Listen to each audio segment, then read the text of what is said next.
I've been an Apple user for pretty much my entire life, but recently their products have just got so boring to me. But all that changed when I switched to the S25 Ultra, and honestly, I've never looked back. However, there is one thing that's keeping me locked into Apple, and that is, unfortunately, their ecosystem. If you've got an iPhone, there's a good chance you've got AirPods, iPad, MacBook, Apple Watch, AirTags, you name it, and that Apple walled garden keeps you coming back to Apple and ensure you never leave. However, we're going to be doing just that today. We're going to be leaving the Apple ecosystem behind and replacing it with the Samsung ecosystem. We've got the S25 Ultra, the Galaxy Book, the Galaxy Buds, we've got the Smart Tag, the Galaxy Tab, and we've got the Samsung Galaxy Watch. People keep telling me that the Samsung ecosystem is even better than Apple's, so it'll be interesting to see how it all works together.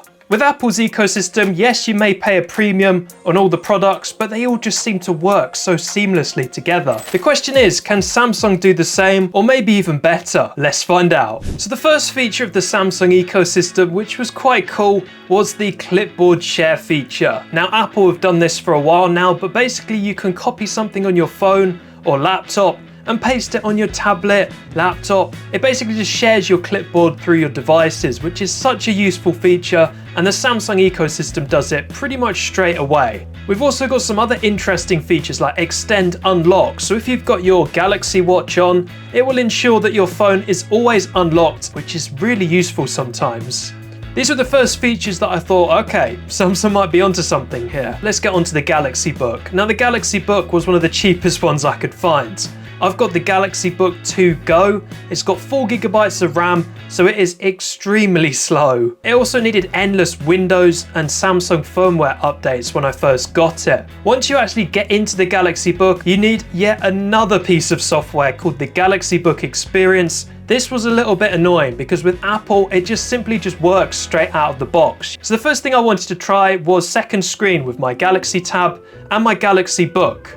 However, they didn't find each other, which I was really confused about. So the reason that my second screen didn't work was because I'm an idiot and I bought the wrong tablet.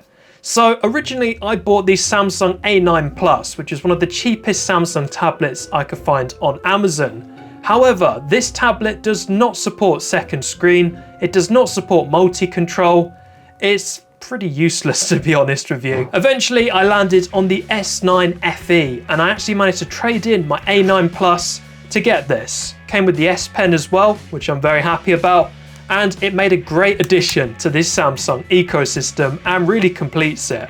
And from there it just worked perfectly. Second screen, multi-control. Multi-control is really interesting. You can literally use your cursor of your Galaxy Book and use it across all of your devices as if you've got 3 monitors. You can also copy and paste between devices, drag and drop stuff. It's super useful. One of the things that's weird about the S9 is, although it does come with the S Pen, this S Pen doesn't actually work on my S25 Ultra. However, the S Pen within my S25 Ultra works on this tablet. So why is that? Surely an S Pen's an S Pen, right? The other great thing about this second screen mode within the Samsung tablet is it doesn't just work between Samsung devices. I can actually use this as a second screen for my gaming PC, which is super cool. This new Samsung tablet also supports Samsung DeX mode with a keyboard and mouse, and you've basically got computer-like functionality. Honestly, iPad doesn't even come close to this. With iPadOS 26, they are introducing a window-like mode, but they're definitely not going to be able to do anything like this S9 tablet can do anytime soon. Next up, we've got the Samsung Galaxy Watch, which I've been pretty impressed with, to be honest. It's cheaper than the Apple Watch, and it does even more features, such as blood pressure and blood oxygen levels as well. It's got pretty much a 2-day battery life in my testing, pretty accurate step counting as well, and it's even got this camera shutter control, so when you're taking a photo you could throw up the camera shutter and get a preview on your watch of what the shot's going to look like. Now, the circular screen did get a little bit of getting used to, specifically the circular UI. It's not the best, to be honest, but one of the things that is annoying is the fitness tracking. If you're shopping, for example, and you're walking for a little bit and then you stop, 2 vibrations on the wrist, keep going, keep going. I'm literally at the shops, just leave me alone. And speaking of on the go, I recently went on holiday to the Lake District. And one of the things that I took with me in my bag was Taurus's new FlexLine charger. This charger is great because it can charge all my devices like my S25 Ultra, MacBook and iPhone at 67 watts. So they can fast charge from 0% to 60% in just 30 minutes. This isn't just a charger brick, but it also comes with a retractable cable. So you don't have to bring loads of different cables with you that will just get tangled up in your bag. It actually comes with a 1 meter long flat retractable cable that's undergone 10,000 pull tests, which means you can pull it 3 times a day and it will last for 10 years without any issues. Once it's rolled away, it can go straight back in your bag, and it also has an additional USB-C port so you can charge multiple devices at once. And also, to keep my devices topped up throughout the day, I've been using Taurus's Mini Mag power bank. This simply just snaps onto the back of your phone and charges it using 7.5 watt wireless charging. It works well on both of my phones, and it's very useful if you use your phone quite a lot throughout the day like I do. It helps keep your phone topped up, it's sleek, not too bulky, and doesn't add much weight to your phone either. So check out both the Taurus 67 watt FlexLine charger and Mini Mag power bank at the link in the video description. And thank you to Taurus for sponsoring this video. Luckily there's a way to turn this off by going and switching off auto pause in the activity settings. But realistically, why isn't this off by default? It's so annoying. Anyway, if you're enjoying this video so far, definitely make sure to subscribe and drop a like on this video because it will really help me out. Next up, we've got the Galaxy Buds. Now, I'm pretty impressed with the sound quality of these. I'm not really a big fan of in-ear headphones, but these were quite good.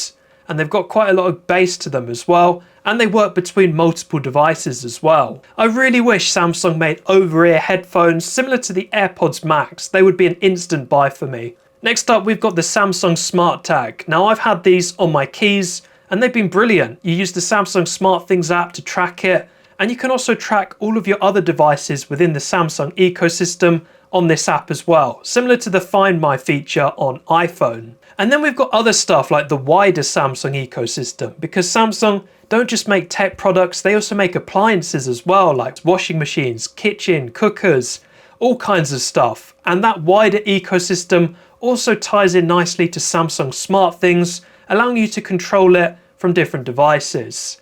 However, I don't have any Samsung appliances, so I haven't been able to test that. But one thing that I have got is this Samsung Smart TV behind me.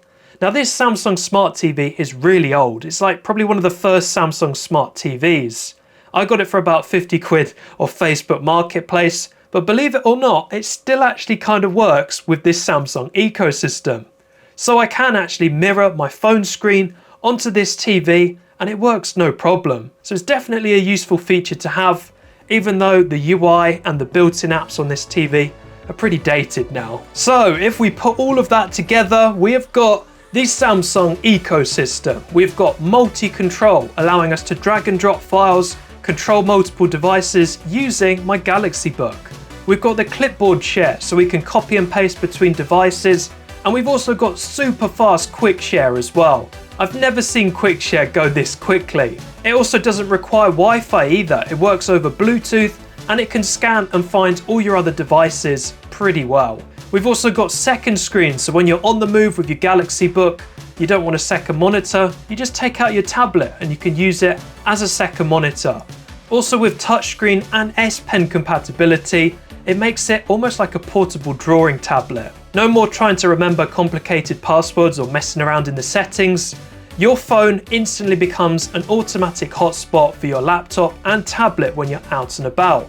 One tap and you're hotspotted. Super useful. You've also got Wi-Fi password share as well, so if you connect to Wi-Fi on one device, you can share that password to all your other devices, and it's super seamless. It would be nice to be able to unlock my laptop and my phone with just the Galaxy Watch present, but unfortunately we've only got Extend Unlock for now. It really does feel like a proper ecosystem. You can answer phone calls on your tablet or laptop, you get notifications no matter what device you're on, and your headphones work across all your devices as well. I love how open the Samsung ecosystem is. The fact that I can use my Galaxy tablet as a second screen for my gaming PC is really cool.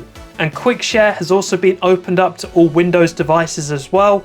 Although it's not as quick as between Samsung devices, it's still really nice to have. And it's definitely something that Apple would never allow you to do. They like to keep their ecosystem as closed off as possible. So speaking of Apple's ecosystem, yes, it's polished, it's nice, and it just works. I really think Samsung's onto something here. They've got a really nice ecosystem, everything all works really nicely together. Bit of a rough start with my Galaxy Book and getting everything set up, but once it's set up, it's fairly solid. So that's been my experience with the Samsung ecosystem. If you guys have used both out there, let me know in the comments which one you prefer. I definitely feel more at home now that I've got my S25 Ultra and all my other Samsung devices to complement it. And speaking of familiarity, check out my last video where I made my S25 just like my iPhone, but even better, on your screen right now. And thank you for watching.